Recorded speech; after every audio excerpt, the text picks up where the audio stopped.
I am here in Hamrun, where we are about to meet Yakubu Ramanu, owner of Jabob Technician, a shop, a place where you will find all things electronics. This program is about community empowerment, where we will show and talk about the positive results of resilience and courage. Follow me. Good morning, Jacob. Welcome to Jacob. Thank you very much, and thank you for having us. Yeah. First of all, I would just like you to introduce yourself. Tell us who you are. Well, actually, my name is Yakubu Ramanu, but people call me Jacob. I arrived in Malta, that was on the 30th August 2007. We came here actually to talk about resilience, courage, how someone who came through certainly difficult routes can become what you are today. As you said yourself, you are well known in the country. You are also an example of many people. So how do you overcome all those challenges to become the successful man that you are today? It was a bit hard, but I know it was part of life. When I arrived in Malta, to be honest, I was a technician. I was a professional technician, which it helps me even when I was in detention. It helps me quite a lot. After being that I came out, I still continue my job as a technician. I was going around all over Malta, and I was quietly known. So it came to a stage that it came to me that I decided to find a shop. Yeah. So to find a shop, it was one of my dreams that I'm thinking to create the life better for long. Yes. So I decided that to be that, I have to look for a shop. And luckily, I found a shop. And I try my best to work hard from my 30s at least, approximately until I get to by 45 years, my dream will come true. And when my dream comes true, I think I can enjoy the rest of my life. We understand that you were an asylum seeker. Yes. You came here to seek asylum. Yes. How it is your status now? I was given a temporary humanitarian, and there was a little bit restrictions. Yes, you have to have a very good conduct in everything. So now you are legally living in Malta. Yes. So let's come to the business part, because you opened this shop, and I want us to talk about, all the other members of the community that are still struggling a lot here. First of all, what could be your advice to someone who wants to start a business? What should they do? First advice, to cut it short, is hard work. The most important thing is hard work. And secondly, to be as I am, it was one of my dreams. And one of my dreams, too, I try to work hard. I push. Yeah. How did you get the money to start the shop? At first I was working in a certain shop. It's like a company. I was working for about nearly 10 years. So after that, when I was in the detention, something happened. One of our immigrants broke our television.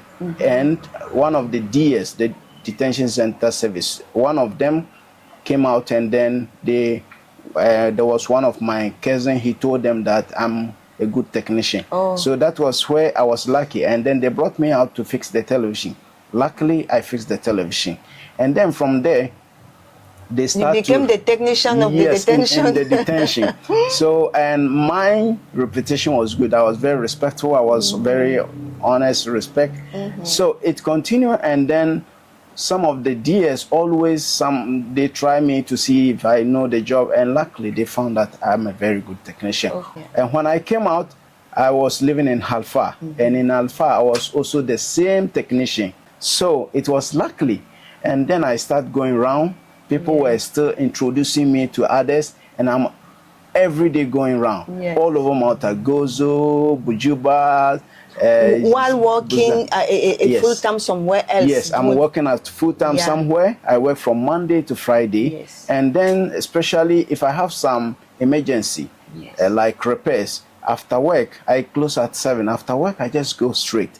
And then Saturday and Sunday was one of my business day. It came to a time that I was very, very popular, and every day I was very busy. So I decided myself that why shouldn't I have some shop And luckily, that was 2017.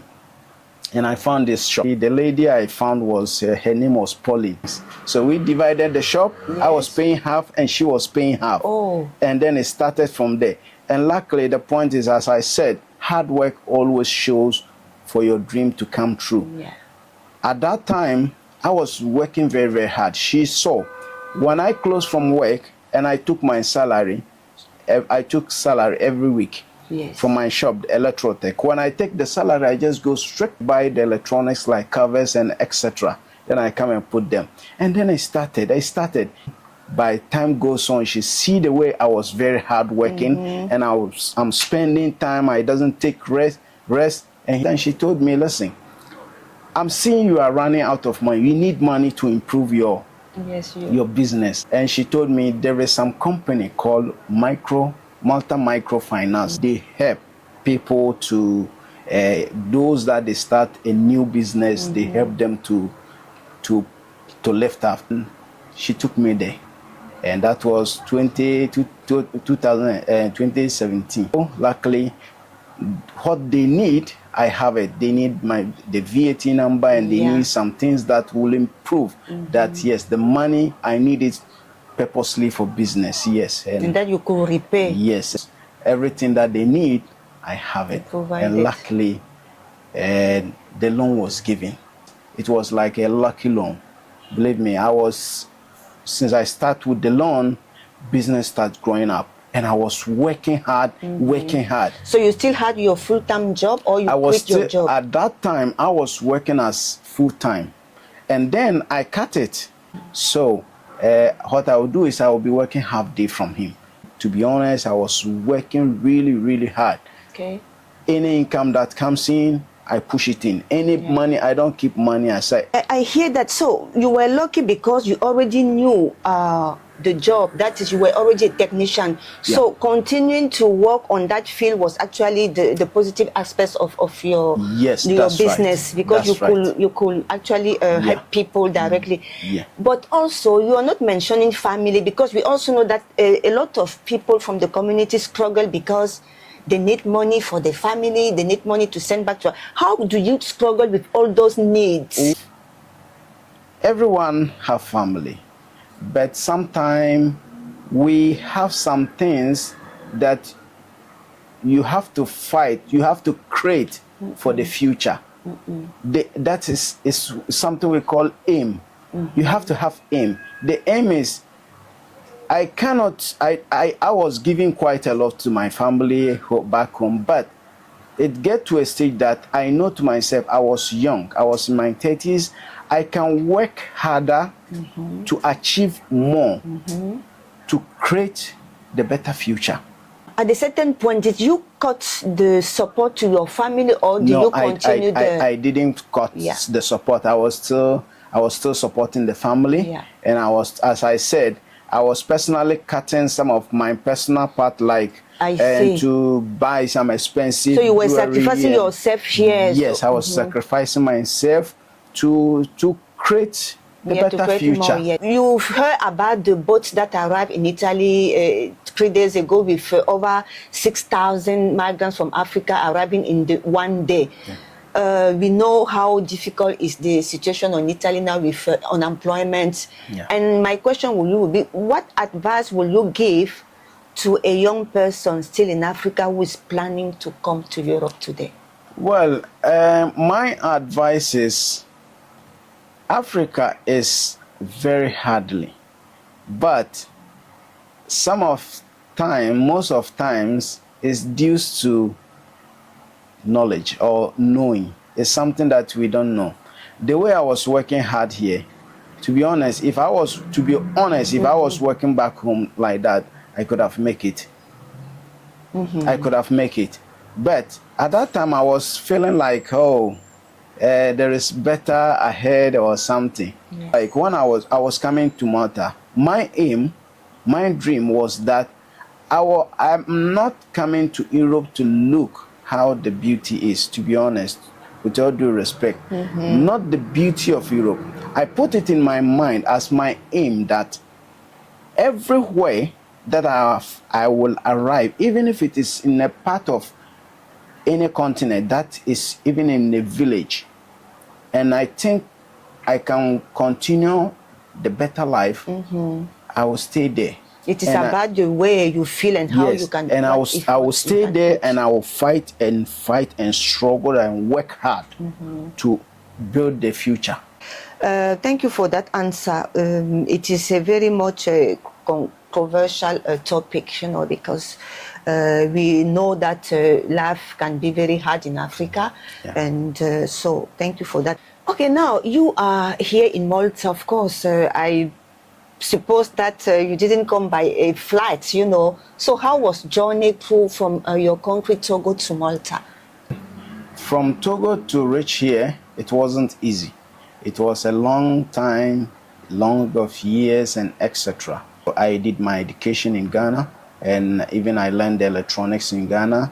And from there, to be honest, I passed through from there to Burkina Faso. From Burkina Faso, then we reached to Niger. After I studied my electronic finish, I know that, okay, I want to create the life better. So from Ghana, I just went to Niger, Burkina Faso. And from Burkina Faso, I went to Niger. And then from Niger, I have to go to Libya. But the journey is like this. It wasn't easy. From Niger, it was hard because from there, we have to stay about 2 weeks, yes, in a camp. And then from there, they have to take us to Libya. And because Libya, they were patrolling quite a lot. So from Libya section, they have to take us to a desert, and we have to stay in the desert for about 3-4 days. And after 3-4 days time, even there was, I think, if I remember, there was a car that came back that the patrollers were nearly to be caught them. So they put us in the middle of the desert, and we stayed there nearly 2 weeks there. There wasn't food. There wasn't only one whole water that is there, but it was hard to get even water. We have to pay. So after paying the guys, they take us to there is a place that we call it Oga. It was hard, to be honest. We walk for about 4 to 5 days in that journey. Yes, you can see people. Personally, all my clothes, I have to throw it because you found that your clothes was even heavy for you. You just leave only one clothes, and it get to a certain stage. Even our shoes, canvas that we wear, we are feeling is very heavy. We want to remove it. In fact, everyone throw his. And did you see people? Did people die? Or to be honest, it was a very hard, very, very bad journey, because to be honest, at that time, we met about 2 people which were like skeleton just on the desert. They were, with the sun. And how long does that take you from when you left Niger to? From Niger, it took about 4 to 5 days. 5 days time, then we arrived, because we walk. We walk from morning till in the evening. Then we stop. Some of our colleagues cannot walk. After 2 days time, they say they cannot. They give up. Definitely they will die. Yeah, they will die on the desert, and we continue the journey. And if it is on the sunny, it is very, very sunny, because there was no tree, nothing. Even if you put the plastic in the daytime, it starts to melt. And if it is cold in the night, it's very, very cold. We walk and walk and walk. I was shouting because I was feeling very hungry. There was no food, no water. I was feeling hungry, just for the patrollers to even risk me to save my life. To be on a personal side, just for them to risk me. I was calling some names so that they will know that a person is here, and then they will arrest me. But no. And at night, around 2 something, there was 2 patrollers with a big dog. And then they asked me, when flus, where is the money? Where is your money? And I said, I don't have money. And that time I have about 15,000 sefa in my trouser. But I tell them I don't have money. They searched me, they didn't find any money. And then they tell me, Barra, I should go. So I was like, wow, so even these people doesn't want to arrest me to save me, but nothing to do. So they left you there. They leave me to go.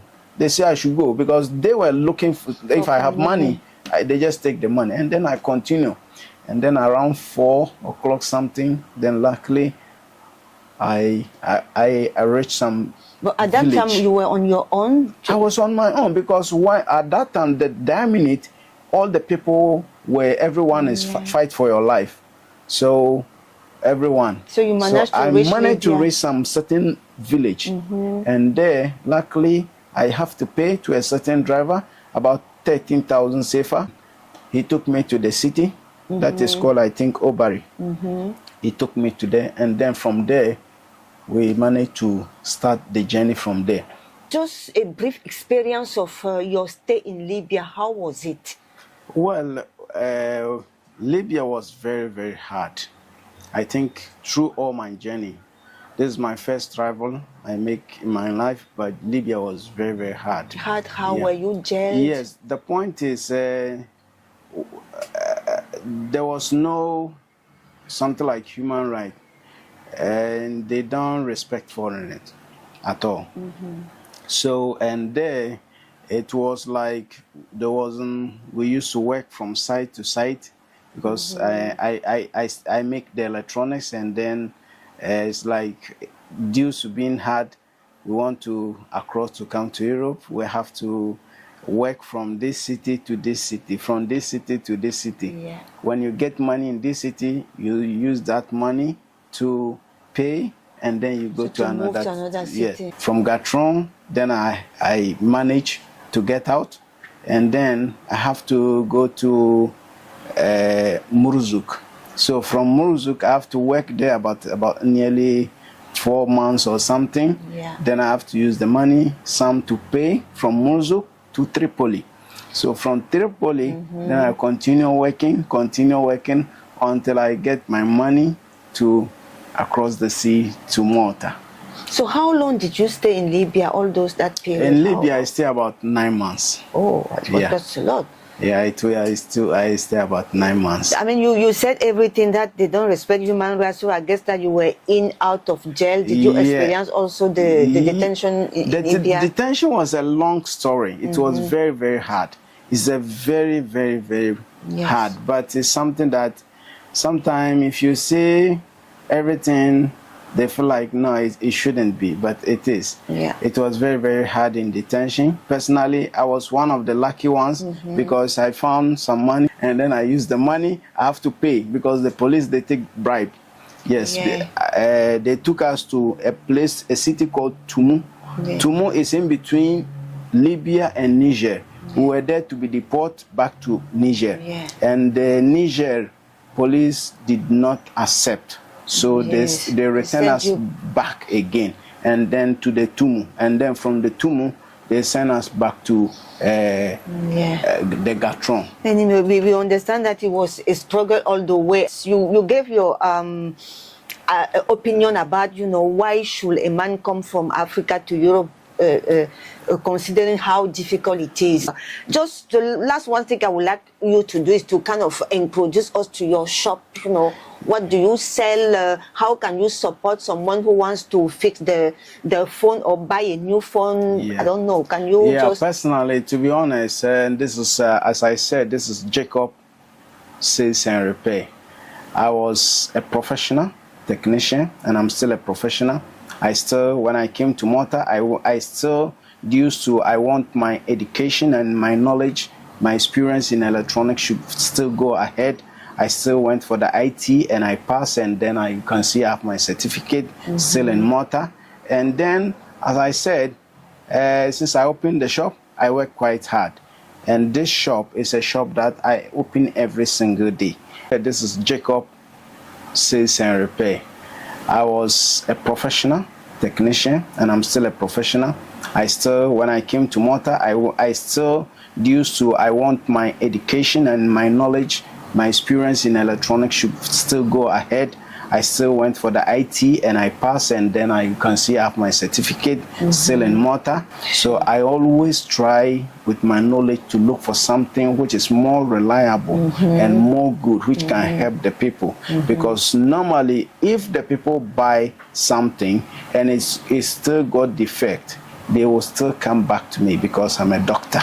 as a technician. Absolutely, So yes. I always try my best that after sales, there will be a good service. Yes, okay. And that is what I know with my personal experience. When it comes to business, that is what the customer wants. Yeah. And I always welcome the customers. Always, I welcome them, and they're always happy with me. Yeah. And the same customers are the ones that they advertise me with their Sure. colleagues. Yeah. So with my shop, electronics, Yeah. mobiles, Yeah. televisions, radios, batteries, accessories, covers, and etc. It's all available. And the repair, which is service. Yeah. Because from 9 a.m.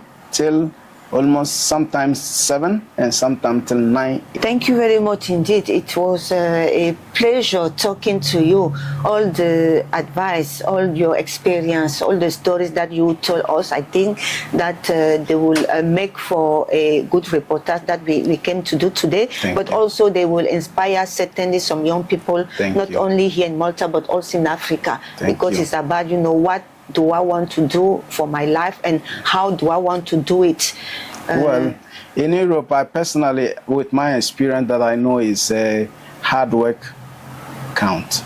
How do it count? Even if you believe in luck, you should first believe in hard work before luck.